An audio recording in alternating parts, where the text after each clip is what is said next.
such great spirit. I want to start by saying it's going very well.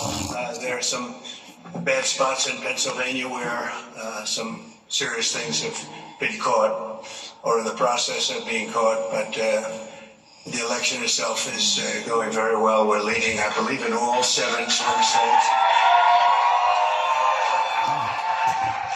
So I appreciate everybody's work, and the spirit is unbelievable. I don't think there's ever been anything like it in our country's history, frankly, because we want to see our country get better.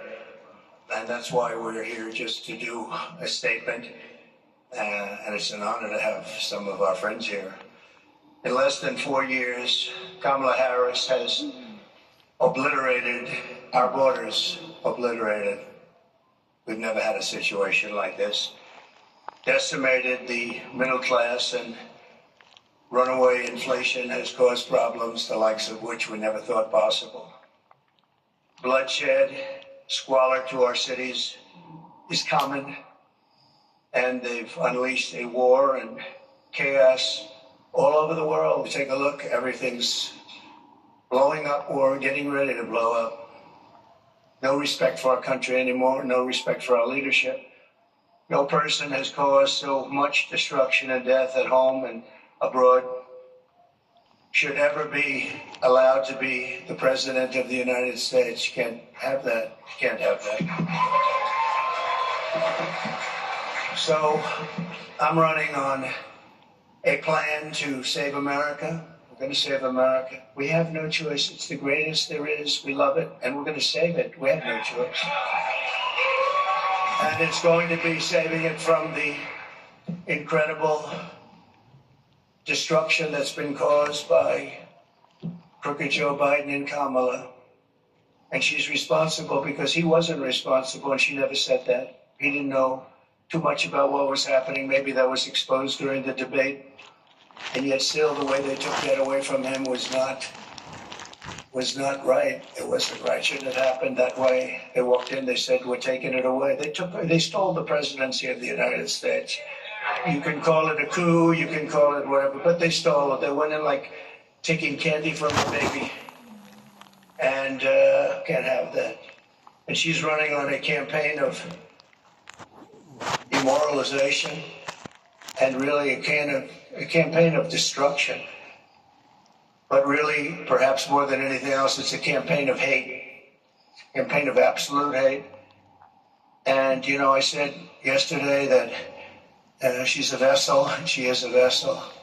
It's a very big, powerful party with smart people. I have to be smart. But it's vicious, they're vicious, and they're perhaps even trying to destroy our country. Because who would want open borders where a million people can flow in from prisons and from gangs, the worst gang members anywhere in the world? Who would want this for our country? Who would want all of these transgender operations all over the place, like at will, even if you're in detention, I want a transgender?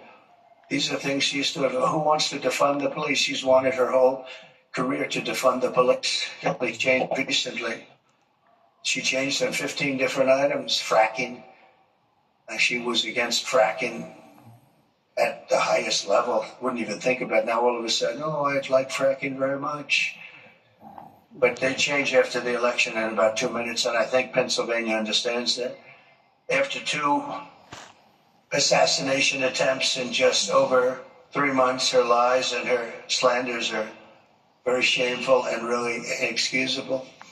And I can say that if I were president and somebody was being threatened, openly threatened, like they've threatened me, I would say, if you do that, even if this was an opponent who I disliked, if you do that, we will obliterate your entire country, and it would all stop. But they wouldn't make that statement. They won't make that statement. And essentially that statement has been made concerning their opponents, as you know.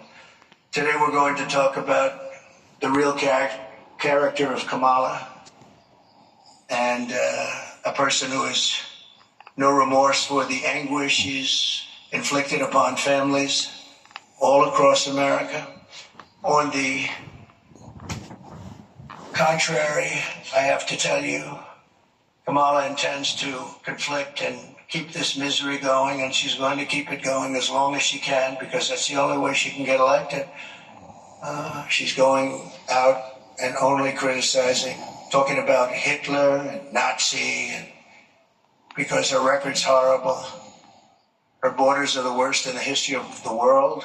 There's never been a border in the world like this. I always say in third world countries, banana republics, they'd fight them away with sticks and stones if they had to. We let them come in, come on in.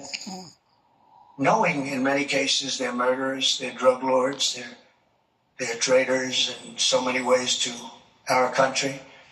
If they were involved in our country at all, even that, they're coming back in. People that left because they were traitors are coming back in. Everybody's coming back in. And it's at a level that we've never seen before. Criminals off the streets. And you know, other countries